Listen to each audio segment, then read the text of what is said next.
Jason, can you tell us a little bit today about what it was like at UBC now that the NHL and the Players Union have come to an agreement about a starting time for the 2013 season? Yeah, it's like night and day on the ice. You could see that right away when Kevin Bieksa absolutely laid out to break up an odd man rush while the guys were skating with the UBC Thunderbirds. Everyone was skating faster, crisper, shots were harder, more contact. Guys are ready, amped, and as excited as I've seen them probably since the beginning of that playoff against the LA Kings. There's certainly a lot of questions about the Vancouver Canucks moving forward. Two of the main ones, obviously, when will Roberto Luongo be traded and what will they get in return? And the other one hanging over this team is the health of Ryan Kessler and who is going to sub in for him.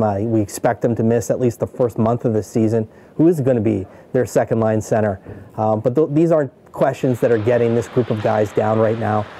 They look around, they see a veteran teams that is used to this coach, Alain Vigneault, the systems. Although most of them were not in Europe or in the AHL, and because of that, it may be difficult for them to hit the ice running when games do start on January 19th. But at the same time, they know what to expect from each other. The core group here has played together for years. So I think that is an advantage for the Canucks moving forward to the start of this season, which is going to be so critical in a 48-game schedule. I think we changed much. I don't think that the fact that they've been playing in the AHL or in Europe for the last few months is going to help them for too long. Maybe it'll help them the first week or two of the season, but after that everybody catches up and we're all in mid-season form. It's fine. There's only one NHL. It's the best league in the world for a reason. So. Now, one of the players that is still yet to come to Vancouver is Corey Schneider, and he made the move to go to Switzerland and play there and try to get ready for the season because he was having a difficult time feeling ready and in shape, just playing shinny with the group of guys that ended up staying in Vancouver. He's got a lot of questions himself that are going to have to be answered. This is the first time that he's going to be a starter in the NHL, and is Roberto Luongo going to be there through training camp and at the start of the season? And if he is that really fair to Corey?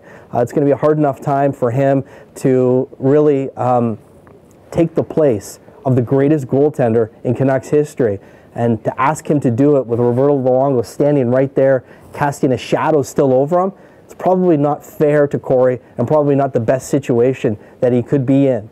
I expect him to play a lot this year. After the Luongo trade, in a 48-game schedule, it wouldn't surprise me at all if Corey plays 40 or more. Every win is going to be so important, and I don't really see them having a backup that Alain Vigneault is going to have a lot of faith in. Big questions about who that backup is going to be, and I think that possibly one comes back and probably in a trade with Toronto for Luongo, but if one doesn't, where do the Canucks go? I know that they're going to be scouring the waiver wire. Would they consider Dan Ellis? I know who they won't be considering, and that'll be Eddie Lack, who has had injury problems plague him for the last number of months. And really, that doesn't change the dynamic of this issue, because this was never going to be Lack's year, not in the NHL. He needs games, he needs to play, he needs seasoning, and he can get that in the minor leagues when he's healthy. He's a year, maybe even longer away from being a guy who can really contribute to the Vancouver Canucks.